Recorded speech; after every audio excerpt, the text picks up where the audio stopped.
Hi guys, welcome back to the channel. We're having a heat wave in London at the moment, so you have to excuse the shorts and t-shirt that I'm wearing. This video is going to be a different one. I thought that I would take the opportunity to give you a bit of a life update from my side so you can get to know me a bit better and also respond to some of the questions and comments that I've received across my social media platforms this year, as I also have an Instagram and TikTok. You can follow me at the links below if you like. So let's jump into it. First one. Why did I start my YouTube channel? By accident, really. I gained a significant following on Instagram by opening up about my mental health, childhood trauma, and weight loss surgery journey. And I decided to move over to YouTube as it felt like a natural progression at the time. But it's become something that is very emotionally fulfilling for me. And although I don't respond to the comments, the community that I'm building here means a lot to me, and I'm very grateful for it. A lady emailed me last month saying that her whole family died in a car crash last year and that my videos have really helped her process grief, which means so much to me, and it gives me the motivation and purpose to keep going. In terms of my mental health, I have now received a formal diagnosis for both ADHD and autism, and I've recently started treatment for ADHD. There is no treatment for autism. I will share more about this journey in a separate video because there's a lot to unpack there. So one thing that I get asked a lot is, how do I know so much? I'm not a life coach or a therapist. The reason that I know so much about certain topics is because I tend to hyper-focus on things that emotionally interest me, and then I obsessively research and analyze them until I fully understand them. I've done that my whole life. And as my family says, I talk patronizingly to people like I'm a know-it-all. So I guess I've been doing that for years. I celebrated my 40th birthday in January. Turning 40 for me is about becoming more confident, pursuing my goals, and the things that bring me emotional fulfillment and happiness. At this point in my life, protecting my peace is the most important thing because I have struggled with my mental health my entire life. So I'm not willing to compromise that for anyone anymore. A lot of people underestimated me growing up, and I used to play small and dumb myself down to fit in or make other people feel comfortable. I don't do that anymore. I spent so much of my life shrinking myself that now I'm finally comfortable taking up space, being visible, posting thirst traps on Instagram, or peacocking as I call it. I'll give you a few personal life updates. I passed my driving test a few months ago and recently got my first car. I love driving because I have to concentrate fully on the road and I can't think about anything else or the 1 million things on my never-ending to-do list. It also gives me a sense of freedom, which I love. I can go anywhere and do anything that I want, and I don't have to ask my mum to take me grocery shopping to Tesco anymore. Next one, my weight. My weight has more or less stabilized, although I have lost weight recently, about 6 pounds in the past 2 weeks. I weigh myself regularly, and on the weeks where I feel like I've put on weight, I've actually lost weight. And on the weeks where I think I've lost weight, I've somehow put on 3 pounds. My metabolism is weird, but hey ho, that's the choice that I made. The next one is my experience on social media. I have over 140,000 followers on Instagram. My experience has been about 97% positive, but I have had some hate, mainly racist comments, homophobic ones, people saying that I can't sing or undermining my intelligence by saying that I use ChatGPT. I've even had some weird ones recently where people are saying that I'm an AI robot and not an actual human being. I assume that's because of the way that I talk and also edit my videos, which I'll take as a compliment, I guess.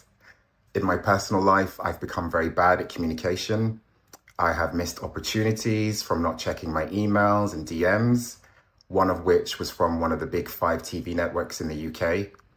I was upset about it at the time, but it's fine now because something that is meant for you in life will never pass you by. And if anything, I'll create more opportunities through my own hard work and discipline. I always have my phone on Do Not Disturb. I don't reply to messages or phone calls straight away anymore, which has definitely caused friction with my loved ones. There are some people that I haven't replied to in months. Sorry about that. I feel overwhelmed a lot.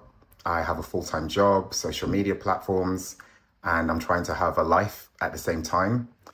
Thankfully, my family and friends understand that now. I also feel like I need to fully focus on whatever I'm doing in the moment, whether that's my 9 to 5 job or working on my socials. Everything else starts to feel like a distraction from that. Also, when I first started posting on Instagram, one of my early posts took off, and I kid you not, I had about 20,000 notifications come through on my phone. It scared the hell out of me. I know that might sound ungrateful, but my phone wouldn't stop vibrating for hours, and it genuinely felt overwhelming. I actually felt panic. Since then, I've had all of my notifications turned off, which means that I miss things now. I am incredibly grateful to have a lot of support in my life from both my family and friends. I also have a vocal coach, a therapist, a life coach, a spiritual teacher, a personal trainer, just to name a few. So I recognize that I'm very fortunate and privileged, but my life wasn't always like this. In terms of my upbringing, my mother was a single parent of 3 children. I'm the oldest, and she had me when she was 19. I also have a younger brother and sister. I feel like I really didn't have a childhood because of some of the things that I experienced at a young age, and I had to grow up quickly. However, I wouldn't change anything because if things were different, I wouldn't have the mindset and the life that I do now. Since I had weight loss surgery and began my healing journey, I've undergone some personality changes. I've become very self-focused or selfish, some people might say. But I think there's a difference between becoming selfish and finally learning self-respect. I spent most of my life pouring into other people and abandoning my own needs, and I've made a conscious decision not to do that anymore. I've created a hierarchy in my mind where I prioritize my own well-being and my goals first, then my family, then my close friends, my chosen family, people who are loyal to me, and then after that comes everyone else. It's like the airplane analogy, put your own oxygen mask on first. I also practice delayed gratification. I prioritize my personal growth and goals over short-term pleasures. There are things that I used to love doing, like constantly socializing, watching movies, and binge watching TV shows, which I don't do at all anymore. Where I want to get to in life is the most important thing to me, and everything else will still be there in the future should I choose to go back to it. So yes, my life is very controlled. I am a control freak. These personality changes have caused friction with some people in my life. I speak up for myself now. I have healthy boundaries. I've cut some people off and stopped talking to them entirely. One of whom was a friend that I'd known for 17 years because he was disrespectful to me about my mental health. And then he refused to apologize when I confronted him about it. When people get used to a version of you that is constantly self-sacrificing, people-pleasing, never sticks up for themselves, and acts like a bit of a doormat, it can be an adjustment when that changes. However, on the flip side, it has unintentionally led to some people treating me differently now and walking on eggshells around me because they're scared to piss me off, which was never my intention at all. I had some questions about revenge. I've made a few videos about toxic relationships, and some people have asked me if I'm doing this out of revenge or to get back at people who have hurt me. The answer is no. I don't believe in revenge, and it's not something that resonates with me. I would never intentionally try to hurt anyone. I know I'm a good person at the end of the day. We all deserve happiness, love, and peace, even people who have hurt me. And I still wish that for them because I am a sentimental person. In terms of the content and what I post on my YouTube channel, these are my own experiences, things that I've gone through in my own life. I don't tell people what they can and cannot do in their personal lives. So as far as I'm concerned, I can talk about my own experiences if I want to. Truth and authenticity are the most important things to me. That leads me on to my next subject, which is forgiveness. And this is something that I've definitely struggled with, forgiving people who have hurt me in the past. I have a tendency to just cut people off and never speak to them again. I'm working on this because I can realize it can become unhealthy if taken too far. However, if you want to keep someone in your life, you have to be willing to communicate and put your pride and ego aside.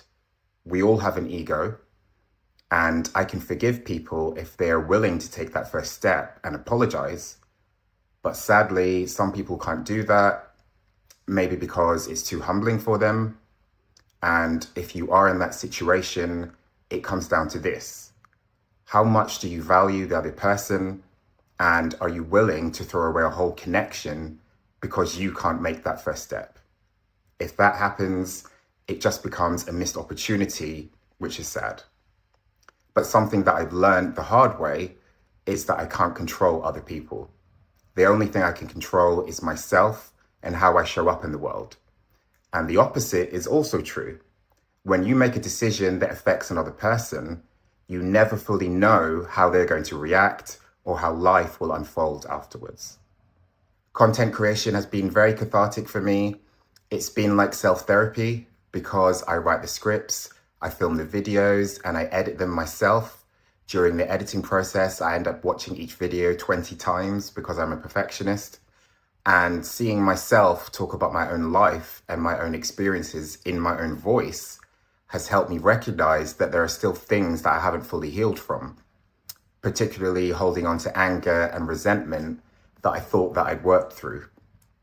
It's also helped me recognize some of my own toxic traits and bad decisions that I've made in the past, which thankfully I would never repeat today. So in essence, what I'm trying to say is that I'm still doing the work on myself. Next topic. Some people have said that I'm lucky. That's something that, quite frankly, I find disrespectful because nothing was ever handed to me. I didn't grow up with a silver spoon in my mouth, and everything that I have, I've had to work extremely hard for. People don't see the work that happens behind the scenes, the nights where I've stayed up till 5 a.m. editing videos, the burnout, exhaustion, anxiety, and sleep deprivation from overworking myself for the past year. So no, I don't really see it as luck. I see it as discipline, consistency, and determination. But I also recognize that I've been blessed with opportunities and support that I'm very grateful for. My next topic is about addiction. I have transfer addiction, which is common for people who have had weight loss surgery. If you've been addicted to overeating and can no longer do that, sometimes that addictive behavior can transfer onto other things like gambling, alcohol, drugs, sex, or shopping. For me, it's shopping addiction. I'm addicted to buying clothes. I have way too many clothes. Some things I've only worn once. I have bags at the back of my closet with clothes still with the tags on them that I haven't even worn yet.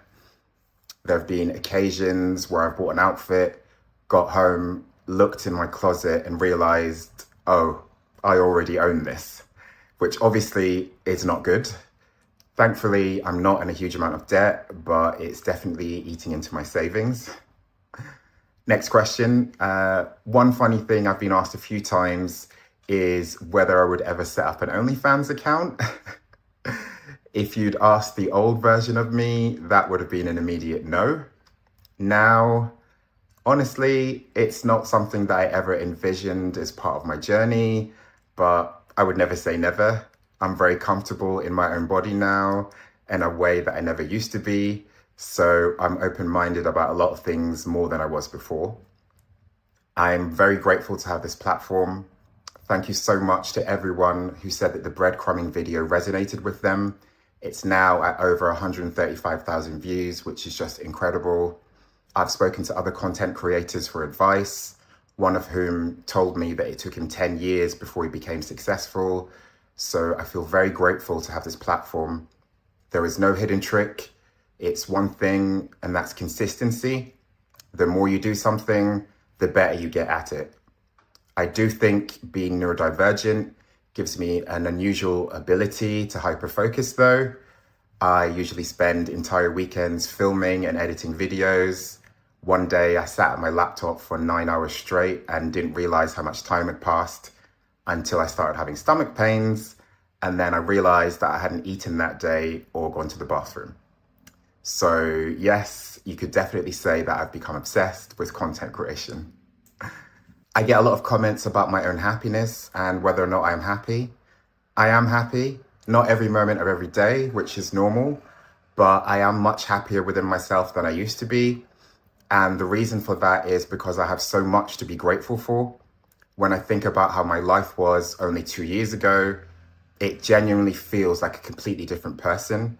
And that is very grounding for me. I know some people might disagree, but I do believe that happiness is partly a choice. I think you have to make a conscious decision to fight for your own peace and then protect it. I wake up every day, I look in the mirror and I speak positive affirmations to myself. I tell myself that I love myself and that today is going to be a good day. And even when difficult things happen, I handle them very differently now than I used to before. In terms of my mindset about life, something that has been very freeing for me is coming to the realization that there are no rules to life. I can do whatever I want. I restricted myself before by constantly thinking things like, you can't do this, you can't do that, what will people think? Now, I really don't care anymore. It comes down to this. I don't want the same things that most people want. I don't want the picture perfect life, the marriage, the 2.5 kids, or whatever society conditions us to believe that we should want. What I want is emotional fulfillment. I want to create something meaningful. I want to build a legacy that can be passed down to future generations of my family. And that legacy will be my name. So my mindset has completely transformed. I don't compare myself to other people anymore because I don't want what they want. And I don't compete with anyone because I'm building something different. I am a Capricorn, after all. And honestly, I don't really believe in failure anymore. I see everything in life as either a lesson or redirection. Failure to me would be giving up on myself or becoming lazy. So what's next for me? I have a 5-year business plan. I'm very much locked in. I have my next 20 to 25 YouTube topics mapped out. I also have exciting things planned outside of this platform, and I know what my next steps are. It's really just finding a time for me to get to everything, but I hope that you'll stick around for the journey. My final message is, healing is not linear. I'm thankful to say that my life feels much more peaceful now than it did before, but emotionally, I still have ups and downs like everyone else does. That's normal. Something that I've recognized about myself is that I'm not fully healed yet. I've done a lot of work on myself, but I'm still on my healing journey. But that's the point of life. We are constantly learning, growing, and evolving. And as long as you stay committed to doing the inner work, being a good person, learning and growing, then you'll get there eventually. And the most important relationship you will ever have in life is the one that you have with yourself. Thank you so much for watching this video. If you liked it, don't forget to hit the notification bell, comment below, and like and subscribe for more healing content. Thank you so much. I love you. Have a blessed day. Take care. See you soon. Bye.